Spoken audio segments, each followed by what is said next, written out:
OBC और SC/ST लड़कों को हटाने के लिए जारी कर दिया जा रहा है ताकि सीट खाली रह जाए और फिर नया वैकेंसी निकाल कर फिर सरकार वाहवाही लूटेगा। मुख्यमंत्री नीतीश कुमार जी मुख्यमंत्री के रूप में 4 बार शपथ ले चुके हैं, 2 बार गठबंधन बदल चुके हैं और तीसरी बार गठबंधन बदलने के फिराक में भी है, लेकिन ये बहाली पूरी नहीं। मेरा नाम रंजीत कुमार है, आप राष्ट्रीय भारत देख रहे हैं। इस वक्त हम बिहार की राजधानी पटना में खड़े हैं और सामने बिहार कर्मचारी आयोग भवन है।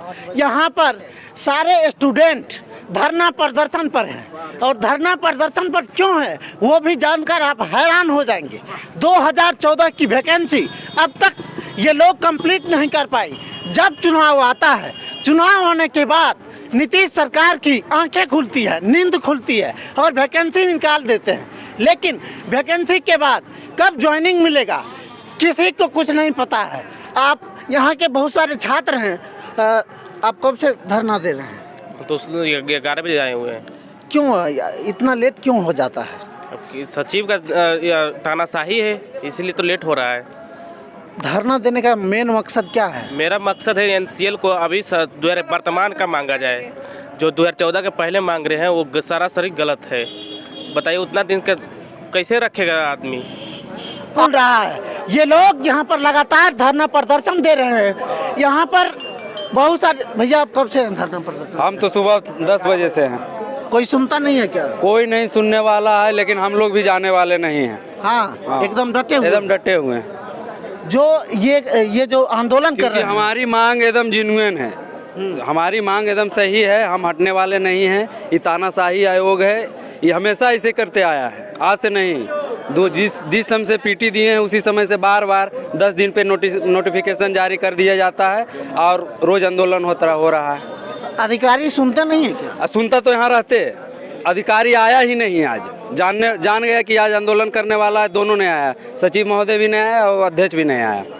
अब जब तक आएंगे नहीं, सुनेंगे नहीं, जब तक नोटिस नहीं जारी करेगा कि NCL पुराना वाला नहीं चलेगा, नया वाला जारी होगा। अच्छा, ये क्यों मांगा जा रहा है आपसे पुराना? क्या विज्ञापन में ओबीसी और SC/ST लड़कों को हटाने के लिए जारी कर दिया जा रहा है ताकि सीट खाली रह जाए और फिर नया वैकेंसी निकाल कर फिर सरकार वाहवाही लूटेगा। ये चुनाव के वक्त हमेशा चुनाव से पहले वैकेंसी आती है। आपको याद होगा कि लोकसभा चुनाव से पहले भी वैकेंसी आई थी, ये भी चुनाव से पहले आई, 2014 में वैकेंसी आई थी। चुनाव के वक्त ऐसी वैकेंसी आती है और आने के बाद चुनाव खत्म हो जाता है, लेकिन छात्रों को नियुक्ति नहीं मिल पाती है। जी हम लोग बहुत सुबह से मतलब कि तबादला बना कर रख दिया है। बहुत मतलब कि क्या बताएं, हम लोग 11 बजे से यहाँ पे हैं, अभी तक डटे हुए हैं, आगे भी डटे रहेंगे, या सुबह हो या कल शाम तक, जब तक ले आयोग करंट नोटिस नहीं डालता है कि मतलब कि NCL का जो प्रक्रिया है मतलब करंट वाला, जब तक ले डालेगा नहीं तब तक ले हम लोग छोड़ेंगे नहीं। यहाँ पे देखिए, अरे सर ये बताइए कि ये जो आयोग है, ये कर्मचारी आयोग जो है, ये तानाशाह क्यों है?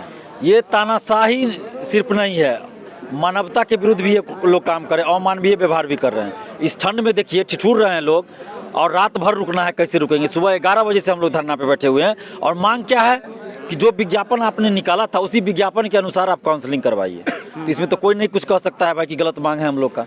खेल के बीच में नियम नहीं चेंज कर सकते हैं, तो ये बीच में नियम चेंज कर रहे हैं अचानक, यानी कि तालिबानी शासक अपने आप को यहाँ के चेयरमैन समझ रहे हैं। और इनको इशारा कहाँ से मिल रहा है? मुख्यमंत्री आवास से। अपने मन से तो ये नहीं कर सकते, जाहिर सी बात है, इनको तो इतना पावर या हिम्मत नहीं है कि ये कर लेंगे। लेकिन जब तक हम लोग की मांग पूरी नहीं होगी, हम लोग यहाँ बैठे रहेंगे, चाहे जो हो जाए हम लोग बैठे रहेंगे। हम लोग की मांग क्या है कि 2014 के विज्ञापन के अनुसार बहाली पूरा हो, काउंसलिंग हो।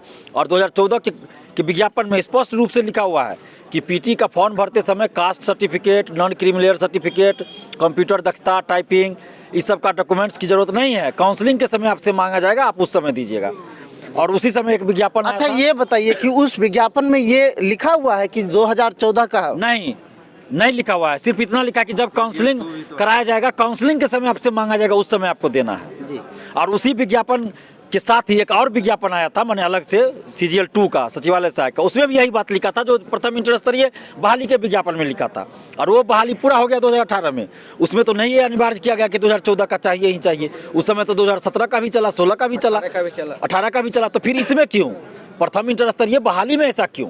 तो ये जानबूझ के किया जा रहा है ताकि लोगों को बाहर जानबूझ के कर दे और किसी तरह ये बहाली लटक जाए, ये बहाली पूरा ना हो। इनका मकसद ही है सीट खाली रह जाए और बहाली भी पूरा ना हो, और अगली बहाली में इसको जोड़ दे सीट को और दिखा दे कि देखिए इतने हजार सीट पे हम वैकेंसी निकाल रहे हैं। सर ये 2014 की वैकेंसी है। एक चुनाव विधानसभा खत्म हो गई, दूसरी विधानसभा चुनाव खत्म हो दो गई। विधानसभा चुनाव खत्म वही हो हम गया, पूछ रहे 15 हैं और सर, 2020। ये दो विधानसभा चुनाव खत्म हो जाती है, लेकिन जो 2014 में जो लड़का फॉर्म की वैकेंसी आती है उसका नियुक्ति अभी तक नहीं मिल पा रहा है। मुख्यमंत्री नीतीश कुमार जी मुख्यमंत्री के रूप में 4 बार शपथ ले चुके हैं, 2 बार गठबंधन बदल चुके हैं और तीसरी बार गठबंधन बदलने के फिराक में भी है, लेकिन ये बहाली पूरी नहीं हुई। 2 बार विधानसभा का चुनाव हो गया। तो ये कितने शर्म की बात है कि बिहार के सभी डिपार्टमेंट में, चाहे वो ब्लॉक हो, समाहरणालय हो, जिला में, हर जगह कर्मचारियों की नियुक्ति के लिए बहाली निकाली गई थी। 13,120 पद पे हैं। आप सोचे कि बिहार का विकास कैसे हो रहा है। आप सुबह से यहाँ पे ठंड में धरना प्रदर्शन, कोई अधिकारी आए मिलने के लिए? कोई नहीं आया है, कोई नहीं। यही तो बोल रहे हैं कि अमानवीय व्यवहार है ये। अगर विदेश में कुछ हो रहा है, अगर उसके खिलाफ भी अगर इंडिया में कोई धरना दे, प्रदर्शन करे, तो वहाँ भी अधिकारी आते हैं बात करने। लेकिन यहाँ BSSC ऑफिस में इतना जुल्म हो रहा है और यहाँ हम लोग सुबह से धरना पे बैठे, लेकिन कोई अधिकारी तक नहीं आया बात करने। फोन से कोई बातचीत सर? फोन से कुछ नहीं, बस ये लोग ऑफिस छोड़ के भागे हुए हैं। ऑफिस आए ही नहीं आज सचिव और अध्यक्ष। बाकी कर्मचारी लोग तो कुछ कर नहीं सकते हैं इसमें, जो भी करेंगे अफसर ही करेंगे। तो कोई ऑफिसर बात तक करने नहीं आए। ऑफिस भी एक ऑफिसर आए थे, वो भी हम लोगों से बात नहीं किए, और सचिव अध्यक्ष तो ऑफिस ही नहीं आए। तो ये लोग कितने बड़े तानाशाह अपने आप को समझ रहे हैं। पता नहीं ये लोग के घर में मतलब बाल बच्चा है कि नहीं है। बाल बच्चा का थोड़ा सा ये लोग शकल सूरत भी देख ले कि ये भी किसी गरीब का बाल बच्चा है बिहार के अलग अलग जिला से, और ये लोग ठंड में ठिठुर रहे हैं और ये लोग मौज मस्ती कर रहे होंगे, कहीं AC में होंगे, कहीं कुछ कर रहे होंगे, होटल में मौज मस्ती कर रहे होंगे, और यहाँ गरीब का बच्चा सड़क पे रात में ठिठुरेगा। सवाल ये भी उठता है कि 2014 की वैकेंसी के बाद 2021 में वो भी अभी पूरा होगा या नहीं होगा। लेकिन जो छात्र की इतनी उम्र बीत जाती है, बीत जाने के बाद क्या नीतीश कुमार इस बात का जवाब देंगे कि जो 7 साल में जो योग्यता 2014 से 15 में पूर्ति करके ये चीज़ साबित कर देते कि हम इस नियुक्ति के लायक हैं, 7 साल का वेतन कौन देगा? ये भी सवाल बनता है। लेकिन उससे पहले कि छात्रों की नियुक्ति कब मिलेगी, बार बार अटकलें लगाई जा रही है। लेकिन अब क्या होगा? अब आपको क्या लगता है कि सर ये आप यहाँ पर हैं, पदाधिकारी आपसे मिलने नहीं है, तब आपका अगला कदम क्या है? हम लोग यहीं बैठे रहेंगे ना, जब तक सांस है, जब तक हम लोग बैठे रहेंगे, जब तक जिंदा है बैठे रहेंगे। सांस चलेगी तब तक बैठे रहेंगे। अब लाठी चार्ज करवा देंगे सर? कुछ भी हो जाए, हम तो बोले कि जब तक सांस चलेगी हम लोग बैठे रहेंगे। लाठी क्या, गोली चलवा देना, सीना पे गोली खाएंगे, पीठ पे नहीं खाएंगे, सीना पे खाएंगे। गोली चलवा दे, हम लोग गोली खाने के लिए तैयार हैं। यहाँ पे हम लोग थोड़े जाने वाले हैं। गोली खाएंगे, सीना पे खाएंगे। एक बार जरा सा देख लीजिए ये छात्र कितने की संख्या में हैं और लगातार ये लोग प्रदर्शन पर बने हुए हैं। BSSC भवन जो अधिकारी यहाँ पर नहीं आए हैं उनके लिए बैठे हुए हैं, लेकिन यहाँ पर बात करने के लिए कोई तैयार नहीं है।